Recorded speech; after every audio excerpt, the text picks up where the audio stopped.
عورت عورتوں نے رسول اللہ صلی اللہ علیہ وسلم سے کہا کہ آپ سے فائدہ اٹھانے میں مرد ہم سے آگے بڑھ گئے ہیں، اس لیے آپ اپنی طرف سے ہمارے واعظ کے لیے بھی کوئی دن خاص فرما دیں۔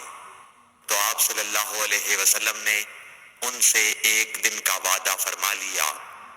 اس دن عورتوں سے آپ نے ملاقات کی اور انہیں واعظ فرمایا اور مناسب احکام سنائے۔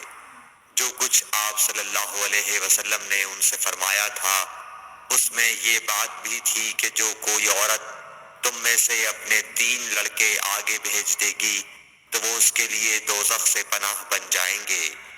اس پر ایک عورت نے کہا اگر 2 بچے بھیج دے؟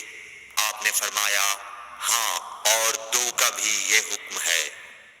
صحیح بخاری حدیث نمبر 101۔ حضور اکرم صلی اللہ علیہ وآلہ وسلم نے فرمایا کہ ایسے 3 بچے جو ابھی بلوغت کو نہ پہنچے ہوں۔ صحیح بخاری حدیث نمبر 102۔ نبی کریم صلی اللہ علیہ وسلم نے فرمایا کہ جس سے حساب لیا گیا اسے عذاب کیا جائے گا۔ حضرت عائشہ رضی اللہ تعالی عنہا فرماتی ہیں کہ یہ سن کر میں نے کہا کہ کیا اللہ نے یہ نہیں فرمایا کہ عنقریب اس سے آسان حساب لیا جائے گا؟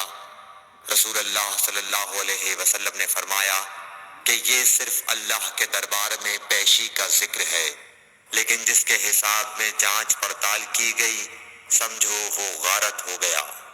صحیح بخاری حدیث نمبر 103۔